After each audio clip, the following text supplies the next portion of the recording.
We are both from Wigoma First Nation. Along the shores of the Bador Lakes in the Mi'kmaq district of Unama'ki, which today is called Cape Breton.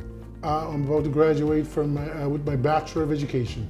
I will be graduating with my Bachelor of Education from Cape Breton University. It was a family decision. When we decided to go for our teaching, we talked to our kids, and then we told them that we were going to need the help, and they were 100%. Like the range, we have a 3-year-old, a 5-year-old, 12-year-old, a 15, a 19 and 24-year-old. They all stepped up. We took our classes at Wamako First Nation. I did elementary and he did secondary, so some of our classes were split. Oh yeah, we couldn't have done it if it wasn't in community. The professors were understanding, we're the parents of 6 kids.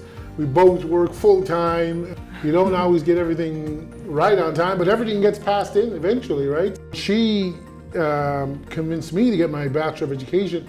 It was mostly him. He kept telling me that I should become a teacher, that I'll be a good teacher. If I didn't understand something, I got frustrated, I'd go to him. It was like having a tutor for each other, I guess, and pushing each other all the way through. Just kind of like the marriage, I guess. Yeah. Oh, they prepared me a lot, especially where I'm teaching the Mi'kmaq language, and most of my courses were Mi'kmaq. It makes me want to learn more. When I got to practicum, I think that's when I really decided this is what I wanted, and I love teaching.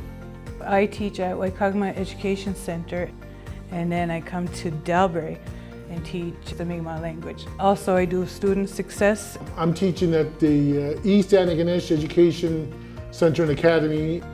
I'm a member of the Mi'kmaq Grand Council, which is a traditional government of the Mi'kmaq. It's what governed the Mi'kmaq people before European contact. A representative of a community is called a captain, and I'm the captain for my community of Wigoma.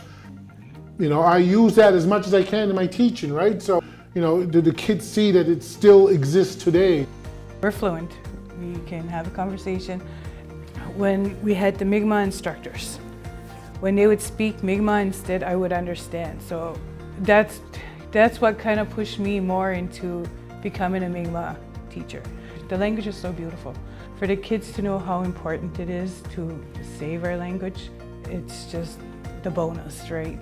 CBU has always been part of the community, right? We've always had in-community classes. Anything that happens culturally, CBU has a part in it, and the support you get from CBU is awesome. Yeah. And I always tell my kids, you need that support. You need to go to Unama'ki College. The other kids already mentioned, well, we're gonna go CBU because it works for them. I know we made our kids proud. Like, they say it every day. All of our children are going to be there, to see us for the second time in their lives.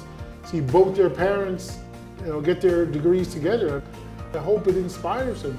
And I hope it inspires others, not just our children, others in our community, our students, community members, and everyone, and anyone. My name is Phillip Prosper.